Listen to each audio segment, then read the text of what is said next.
Trump thinks he's ended the war with a sortie of bombers, but he has started a much broader war. And we saw within hours and completely predictably and understandably that Iran launched missiles into Tel Aviv, and the Houthis launched their attack on Israel as well. This is the start of escalation. This isn't over. So there's a mindset which is extraordinarily arrogant in U.S. leadership that we call the shots. So Trump probably believes that he's not entering a prolonged war. He probably thinks, well, I got the job done. But this is a kind of stupidity compounding on this underlying deep state reality. What Jeffrey Sachs is pointing to here is something we've seen play out repeatedly. This dangerously simplistic view that military strikes somehow resolve deep-rooted conflicts.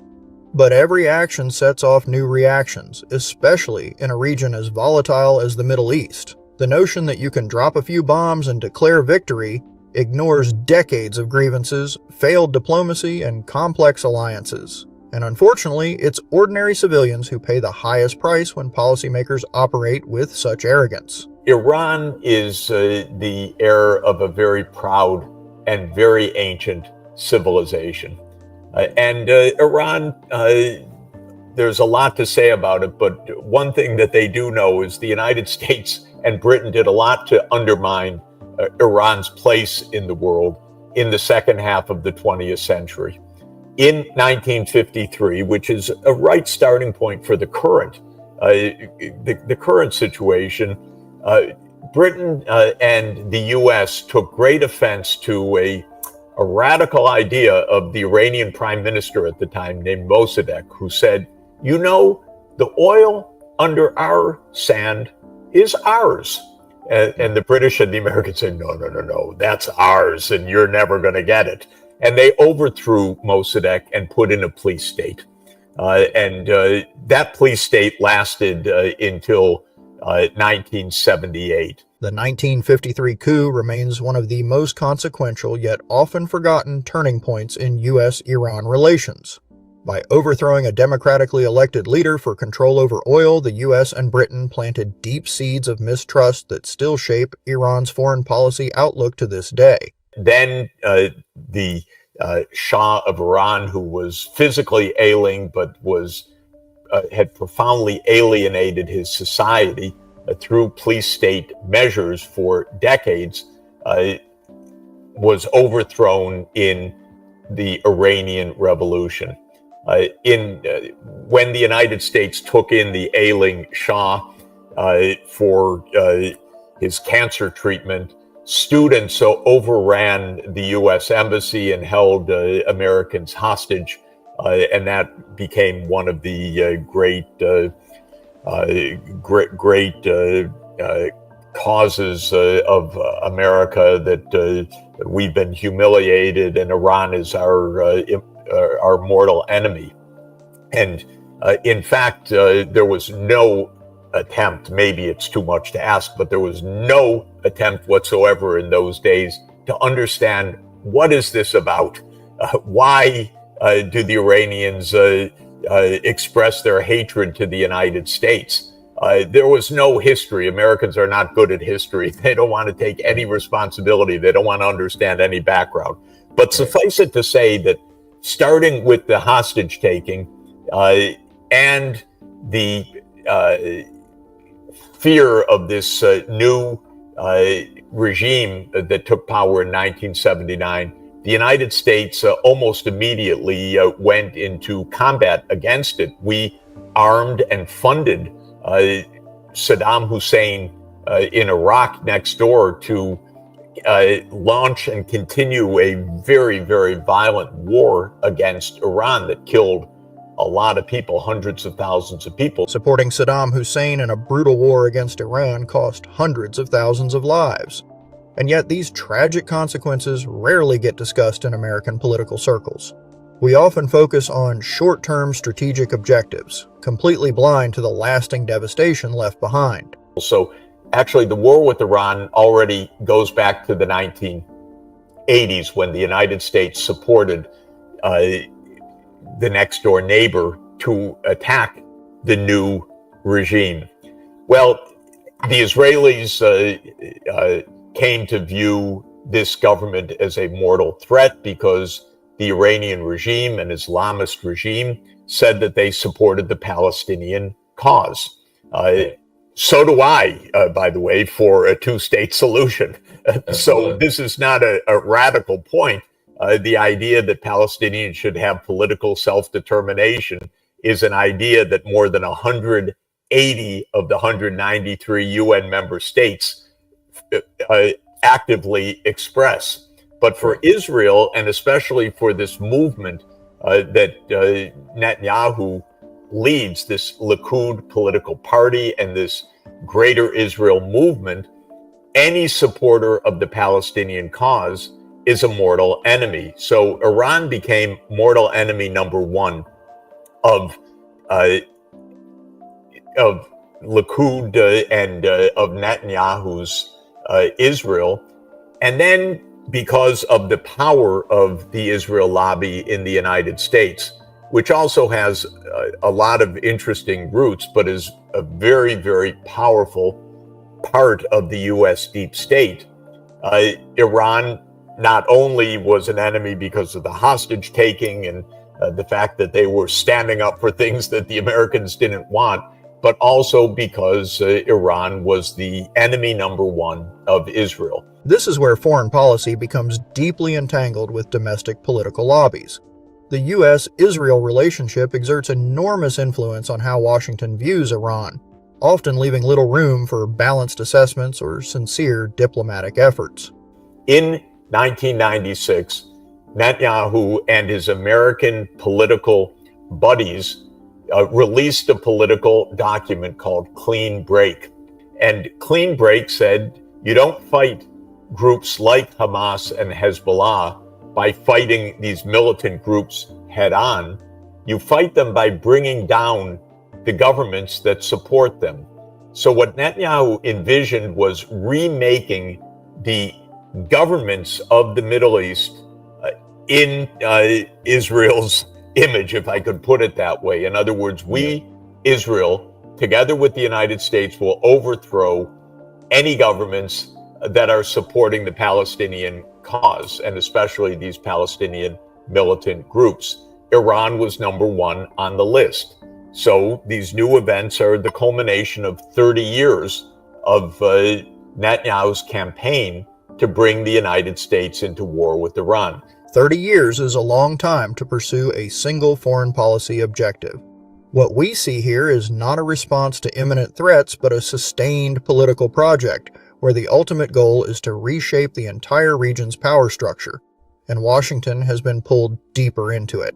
Now, one crucial point that people need to understand, and is so contrary to the propaganda that we hear day in and day out, is that the Iranians for decades have been saying, we want normal relations with the United States. We do not want nuclear weapons. We want the U.S. to end its sanctions. We are open for an agreement in which we are inspected and monitored.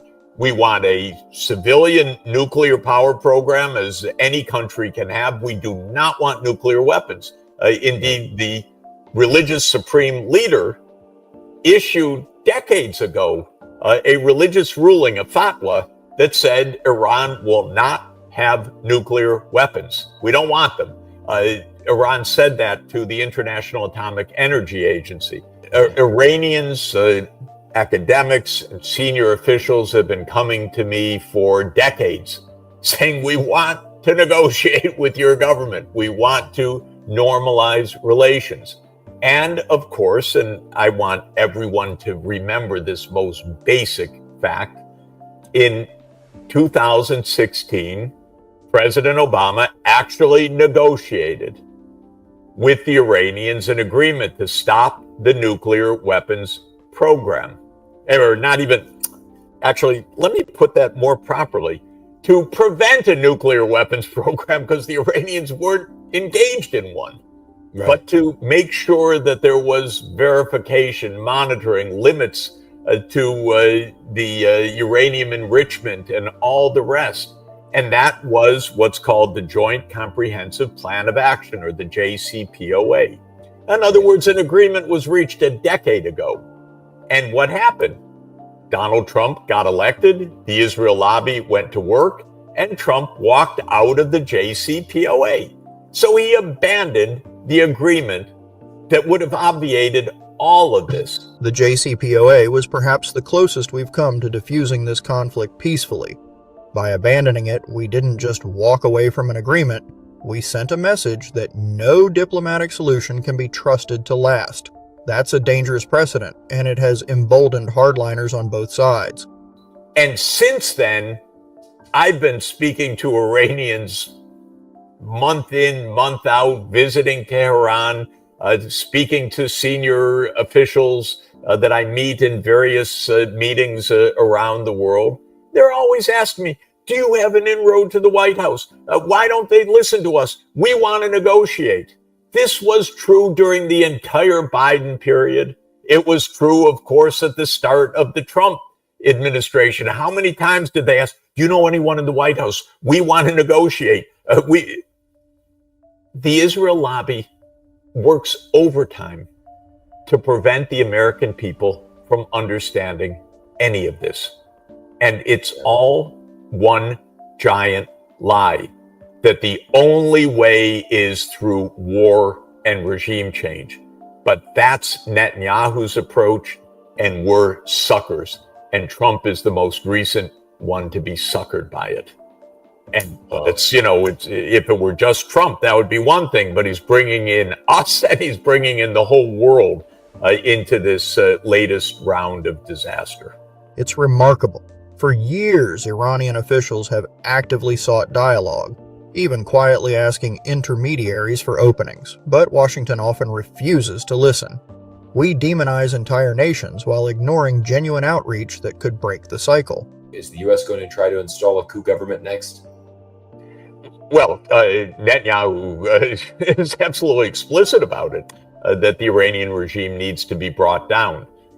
Trump has made some, especially ugly posts on Truth Social in recent days. We know where the supreme leader is. We could kill him at any moment. We're not going to do so, but, we'll see. By the way, this crudeness that you cannot imagine a president of the United States engaging in kind of mob talk. When a sitting president casually discusses assassinating foreign leaders on social media, it cheapens the entire office. These aren't just words, they erode any credibility we might have as a responsible global actor. Statesmanship requires restraint, not inflammatory threats. Even though the mob talks in a more sophisticated way than this. So it's really... it's very disheartening, but there's no doubt what Netanyahu wants. But this whole regime change business, this is core to America's foreign policy approach. We've engaged in probably 100 regime change operations that is mainly CIA-led or deep state-led or Pentagon-led since the beginning of the post-World War II era. There's an excellent book called Covert Regime Change by Professor Lindsay O'Rourke, written in 2017, which documented very carefully, very systematically, 64 covert regime change operations between 1947 and 1989. She was a student of the great political scientist John Mearsheimer. And this regime change idea is built deeply into American foreign policy. It is also the case, as Professor O'Rourke documents, that it doesn't go well. Many of the operations fail. Those that succeed also fail. because instead of creating a new stable government, you end up with a cascade of coups, or you end up with civil war, or you end up with a government structure much worse than the one that you thought you were bringing down, and so forth. So there is a deep naivete and a pattern to all of this. We've seen this playbook again and again, from Iran to Iraq to Libya. Regime change often creates more chaos than stability. Leaders fall, but unresolved political grievances remain. True peace requires the hard work of diplomacy, not quick fixes through force. I should say, by the way, that Israel's foreign policy approach is twofold. One is to assassinate foreign leaders, and the other is to drag the U.S. into Israel's wars. So Israel also very much plays by the idea that we just need to take out the supreme leader, or kill the head of the military, or take out the head of Hezbollah, and all will be fine. Of course, nothing could be further from the truth. The wars and conflicts that we have are based on politics, not on individuals. The issue with Israel and Hamas is not about the leader of Hamas, or the leader of Hezbollah, or the leader of Iran. It's about the fact that 8 million Palestinians are under Israel's oppressive thumb and are seeking their political self-determination, which could come with a two-state solution once again. So the whole idea of regime change as the elixir, which is going to fix the situation, is delusional. Sachs is absolutely right. This obsession with regime change has become almost ritualistic in American foreign policy. But history keeps showing us that removing leaders doesn't remove conflicts. The real drivers are political, social, and cultural grievances that outlast any one regime. Until we acknowledge that, we're doomed to keep repeating this cycle, destabilizing regions, creating power vacuums, and leaving a trail of broken nations behind.